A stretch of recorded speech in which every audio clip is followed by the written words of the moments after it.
আসসালামু আলাইকুম বন্ধুরা, আশা করি সবাই ভালো আছেন। আজকের এই ভিডিওতে আমি আপনাদের জন্য নিয়ে এসেছি জনপ্রিয় নাটক বদসুরতের একদম রোমাঞ্চকর ২৭ নম্বর পর্বের গল্প। তাই ভিডিওটা শেষ পর্যন্ত অবশ্যই দেখবেন। আর শুরুতেই একটা ছোট রিকোয়েস্ট, ভিডিওটি ভালো লাগলে লাইক করবেন, কমেন্ট করবেন আর চ্যানেলটি সাবস্ক্রাইব করে পাশে থাকবেন। হার্ট কি ঘটতে যাচ্ছে বদসুরতের ২৭ নম্বর পর্বে? এবার কিন্তু গল্প আরও বড় মোড় নিতে চলেছে। এমন কিছু ঘটনা ঘটবে যা সব সম্পর্ক, সব হিসাব নিকাশ নতুন করে বদলে দেবে।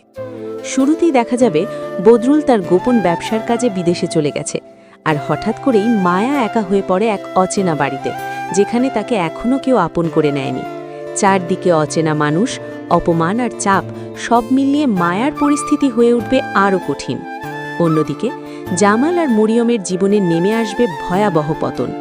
সব সম্পত্তি হারিয়ে তারা একেবারে রাস্তায় নেমে আসবে, নিঃস্ব, অসহায় অবস্থায়। যাদের একসময় এত অহংকার ছিল, আজ তারাই হয়ে যাবে পথের মানুষ। কিন্তু এখানেই আসছে গল্পের সবচেয়ে বড় টার্নিং পয়েন্ট। মায়া জানতে পারে জামাল আর মরিয়ম এখন রাস্তায় কষ্টে দিন কাটাচ্ছে। এই খবর শোনার পর সে চুপ করে থাকে না। বদরুলের সাথে কথা বলে মায়া নেয় এক বড় সিদ্ধান্ত। সে তাদের আশ্রয় দেবে।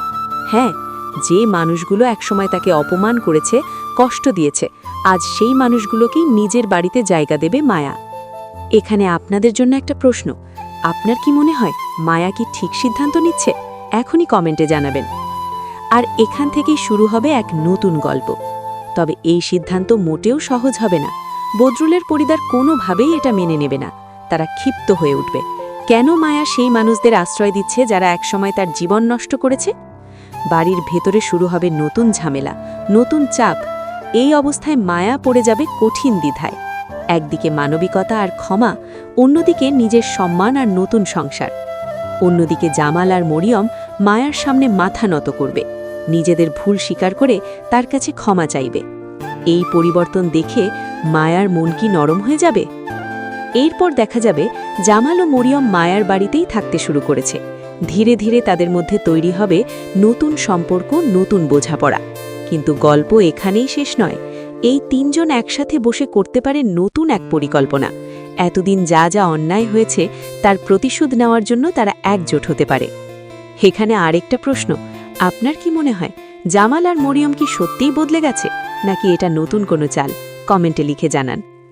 আর এই পরিকল্পনাই গল্পকে নিয়ে যেতে পারে ক্লাইম্যাক্সের দিকে।